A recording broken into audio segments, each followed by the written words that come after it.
Khawti Watati, M'salam alaikum, bonsoir tout le monde, ahlan wa sahlan, marhaba bikoum, jama'at al-khair, azul fillaoun. J'espère que vous allez bien, j'espère que vous vous portez bien. Nous sommes le 26 octobre 2022 et nous allons revenir dans cette émission sur le scoop qui a été sorti par Algérie Part aujourd'hui concernant les véritables raisons de l'absence non seulement de Mohammed Ben Salman mais d'un autre dirigeant arabe important qui est MBZ qui est le président de des Émirats Arabes Unis, Mohammed Ben Zahyan. À chaque fois, j'oublie MBZ, je retiens toujours Mohammed Ben Salman que Mohammed Ben Zayed Al Nahyan, qui est le président des Émirats Arabes Unis, qui est le prince d'Abu Dhabi, qui est aussi depuis la mort de son père. Aussi le président des Émirats Arabes Unis, les deux monarques les plus importants des pays du Golfe ne viendront pas au sommet de la Ligue arabe, au sommet des chefs d'État de la Ligue arabe qui est prévu à Alger le 1er de novembre prochain, à savoir même pas dans 4-5 jours. On a parlé, on a su faire des suppositions, des spéculations, des rumeurs. La véritable raison, Algérie Part vous la donne. C'est un désaccord profond qui oppose Riyad et Abu Dhabi à Alger à cause de l'accord de réconciliation entre les différentes factions palestiniennes qui a été signé le 13 octobre dernier à Alger. L'Arabie Saoudite et les Émirats Arabes Unis n'ont pas supporté, n'ont pas aimé, n'ont pas du tout gobé ni digéré la réhabilitation du parti islamiste Hamas par le président algérien Abdelmadjid Tebboune grâce à cet accord de réconciliation qui permettra de relancer le dialogue entre les 14 factions palestiniennes et qui permettra aussi de préparer un agenda pour organiser des élections en Palestine alors qu'il y a une crise qui dure depuis 2006, depuis plus de 15 ans entre les différentes factions palestiniennes. La réhabilitation du Hamas et son retour en force sur la scène politique palestinienne énerve énormément l'Arabie Saoudite et les Émirats pour une raison qui est simple, que Abdelmadjid Tebboune connaît, que les dirigeants algériens connaissent, que les services secrets algériens connaissent très bien. Le Hamas est un allié de l'Iran qui est l'ennemi juré de l'Arabie Saoudite et des Émirats. À partir du moment où l'Algérie réhabilite l'allié de l'ennemi de l'Arabie Saoudite et des Émirats, il fallait s'attendre à ce que les Émirats et l'Arabie Saoudite n'envoient pas leur premier président ou leur premier émir ou leur premier chef, le dignitaire le plus important de ces deux pays, pour participer au sommet des chefs d'État de la Ligue arabe à Alger. Qu'il y a une contradiction, d'un côté, Tebboune veut la réussite du sommet des chefs d'État de la Ligue arabe. Il s'impose ou il se présente, comme le disait Ramtan Amamra, lui aussi chef de la diplomatie algérienne. Abdelmadjid Tebboune a voulu faire de ce sommet d'Alger qui est attendu depuis 3 ans. Ça fait 3 ans qu'il devait se tenir lieu, qu'il devait avoir lieu. 2020 à cause de la pandémie de la Covid-19, 2021 à cause aussi des problématiques sanitaires et des problématiques de l'agenda de la majorité des chefs d'État des pays arabes. Ensuite, 2022, le sommet des chefs d'État de la Ligue arabe, des pays membres de la Ligue arabe était attendu. Crise en Ukraine, troisième guerre mondiale, inflation mondiale, crise économique, problème en Tunisie, en Irak, le dossier libyen, le Liban, la guerre au Yémen, plusieurs enjeux, plusieurs dossiers stratégiques qui nécessitaient un consensus entre les pays arabes. Abdelmadjid Tebboune a fait croire que ce sommet sera le sommet fédérateur des pays arabes, que nous allons sortir des tensions des divisions qui opposent les pays arabes pour avoir une attitude commune, une position commune sur les dossiers les plus brûlants dans la région. Le monde arabe, il est souffrant, il est malade, il est blessé en plus, il est confronté aux conséquences graves et désastreuses de la guerre en Ukraine depuis fin février 2022 qui a inauguré un nouvel ordre mondial et qui est en train d'enclencher une troisième guerre mondiale. Nous sommes au bord d'une troisième guerre mondiale et les pays arabes avaient besoin de discuter, de dialoguer, d'unifier leurs rangs et de joindre leurs efforts pour trouver des solutions afin de protéger leurs intérêts et la sécurité de leur population. Donc, à ce moment-là, on avait besoin d'unité et d'union. Hamas, le parti islamiste qui est l'allié de l'Iran, qui est l'ennemi de l'Arabie Saoudite et des Émirats, deux plus importants pays arabes, à Alger. ou dire juste avant, je veux regarder l'intelligence, l'intelligence entre guillemets, réellement c'est le manque d'intelligence, c'est vraiment le manque de lucidité de la part du président algérien. Le 13 octobre 2022, à 2 semaines uniquement de l'organisation du sommet de la Ligue arabe, où on doit réunir les 22 pays arabes avec au moins les 17 chefs d'État les plus importants de la région, N'Tajib Hamas, parti islamiste, qui lors de la guerre qui a opposé les forces palestiniennes, les factions palestiniennes aux forces d'occupation israéliennes durant le Ramadan 2021, avril et mai 2021. Rappelez-vous ce que Ismail Haniyeh, qui était présent à Alger le 5 juillet 2022, est présent aussi lors de cet accord de réconciliation le 13 octobre 2022. Enfin, il a été représenté, mais le 5 juillet, il était là. Le Hamas était là, il était représenté par ses plus hauts dignitaires lors de cet accord du 13 octobre 2022. Où Ismail Haniyeh fait fin mai 2021. Je remercie la République islamique d'Iran qui nous a aidés avec de l'argent et des armes. L'alliance entre l'Iran et Hamas ce n'est plus un scoop. Le dernier des observateurs des relations arabes, des relations internationales au Proche-Orient et au Moyen-Orient, le dernier des connaisseurs des rapports de force au Moyen-Orient, c'est l'Iran qui soutient le Hamas.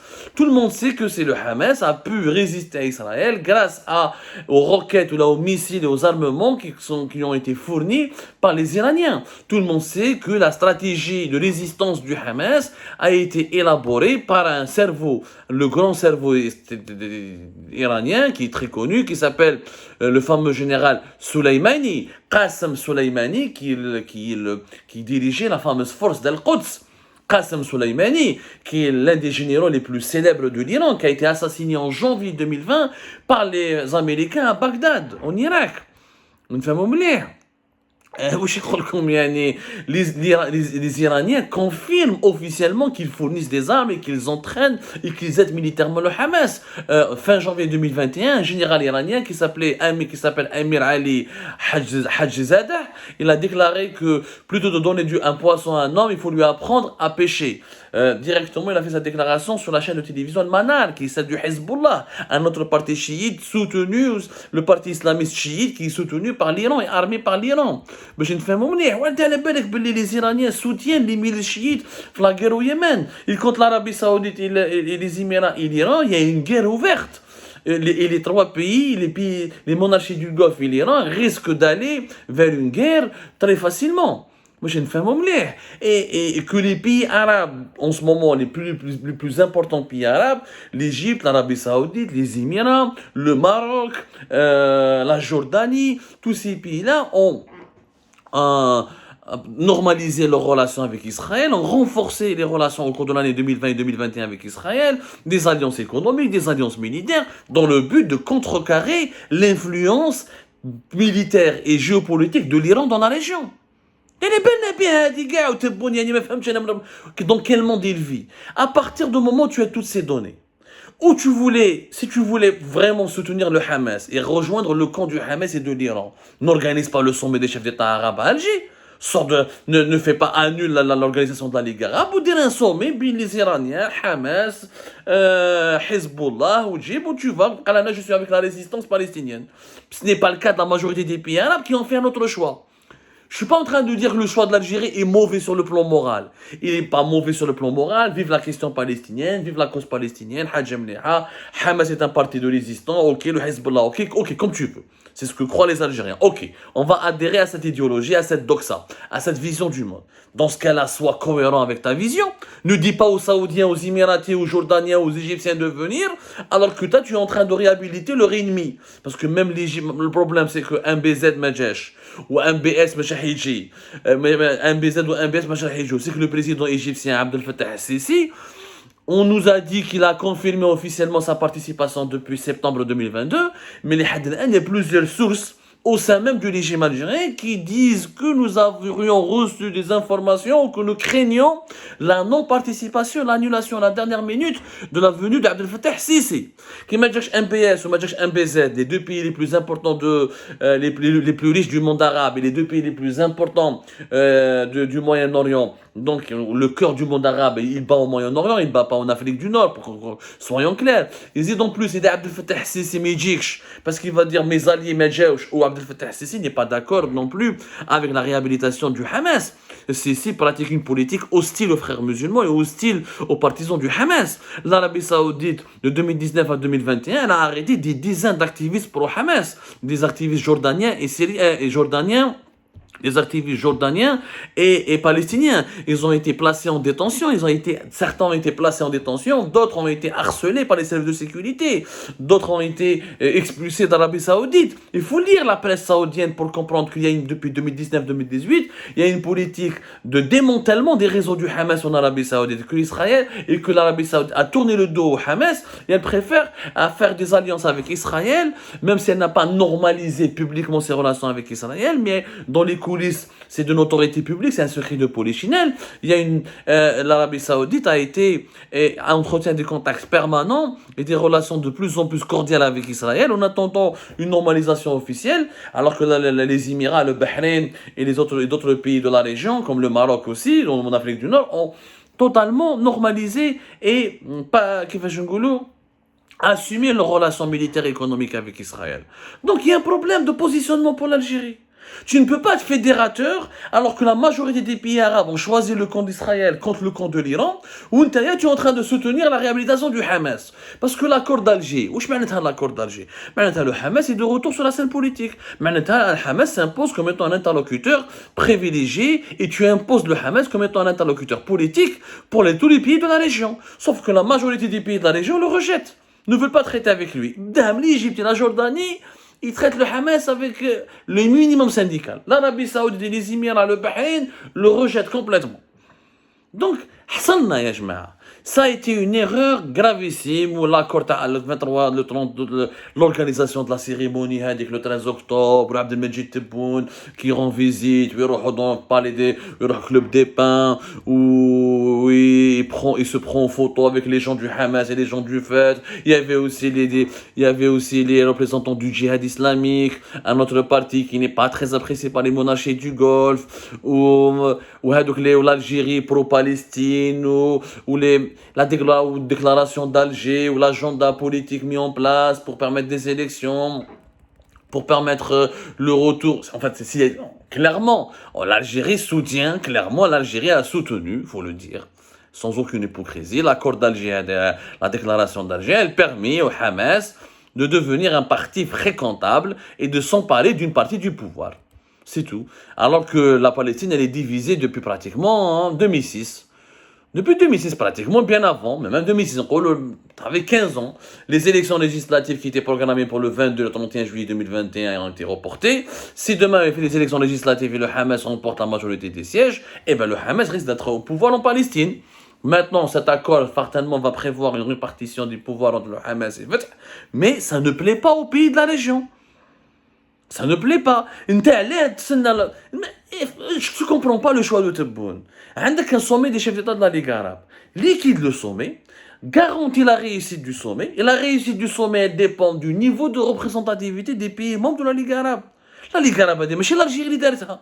داروها l'Égypte, كاين l'Arabie Saoudite, كاين الكويت, كاين les Émirats, il y a le Maroc. Tu peux pas, pour garantir la réussite de ce sommet, il fallait garantir la présence des présidents et des émirs et des rois des pays les plus importants. Il fallait les réunir, leur parler, les pousser, les inciter à prendre des positions communes sur des dossiers stratégiques. L'Algérie a réussi. C'est un véritable coup de maître pour l'Algérie. Avant même de garantir la réussite de ce sommet, تطبع حماس وتدخل روحك في لا كيسيون باليستينيان. انت واش دخلك في لا كيسيون باليستينيان؟ لا باليستين اللي لوان دو l'Algérie. l'Égypte, la Jordanie ما قلقتهمش. انت تدخل في روحك et que tu sais encore une fois que le Hamas est un allié, est un satellite iranien. Où la plupart des pays arabes que tu as invités à Alger sont contre l'Iran, ils sont en guerre contre l'Iran. Donc on s'est tiré une balle dans le pied. Tebboune, ça a provoqué l'hostilité de l'Arabie Saoudite et des Émirats, et éventuellement il risque de provoquer une réaction hostile de la part de Sisi qui pourrait se retirer.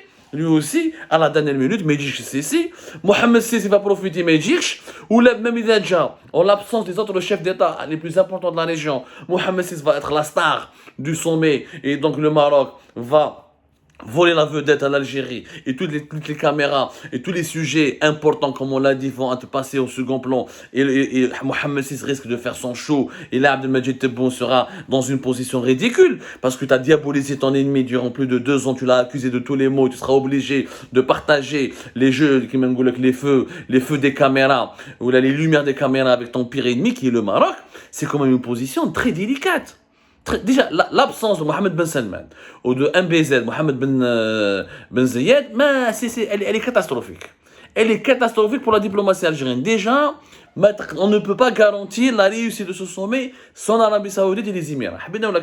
Au pire, nous attendons d'ici le 2 ou 3 jours, si par malheur Abdel Fattah Sisi fait défection et rejoint le camp du boycott. Parce que c'est un camp du boycott. Les Émirats et l'Arabie Saoudite ont boycotté l'Algérie à cause de cet accord qui permet la réhabilitation du Hamas. Si Abdel Fattah Sisi rejoint le camp du boycott, l'Algérie confirmera son isolement et confirmera surtout son décalage. Nous sommes en total décalage par rapport aux véritables enjeux des questions de la politique ou de l'actualité arabe dans la région. Les enjeux, aujourd'hui, le monde arabe ne se préoccupe pas de la Palestine. Il se préoccupe de la stabilité économique, de la stabilité politique. Il veut empêcher l'influence chiite dans la région et la percée chiite. Il veut s'en sortir, trouver sa place dans ce nouvel ordre mondial qui est né au lendemain de la guerre en Ukraine. C'est ça les priorités. La priorité, ce n'est pas la réconciliation palestinienne, qui ne va pas se concrétiser. Dans la déclaration d'Alger, vous allez voir, il n'y aura pas d'élection où les Palestiniens ont pris des photos, ils ont pris de l'argent à Alger, et dans une année ou 2 ans, vous allez les retrouver toujours divisés et éternellement divisés. Le Hamas veut prendre le pouvoir absolu. Et Mahmoud Abbas ne veulent pas céder le pouvoir aux islamistes du Hamas. Ça va rester comme ça encore pendant plusieurs années. Tant que les Israéliens n'auront pas conclu un accord de paix définitif avec les Palestiniens. Ça a été une très grosse erreur de Tebboune, qui a provoqué gratuitement l'hostilité et le retournement, qui a provoqué l'hostilité tout simplement, et le boycott de l'Arabie Saoudite et des Émirats, et probablement aussi de l'Égypte. Nous attendons, on prend cette information avec beaucoup de pincettes, on va voir que va faire Abdel Fattah Sisi, le suspense bat son comble, mais Tebboune, d'ores et déjà, vraiment, il a compromis la réussite de ce sommet des chefs d'État de la Ligue arabe, de manière gratuite, bête, méchante et tout simplement inutile.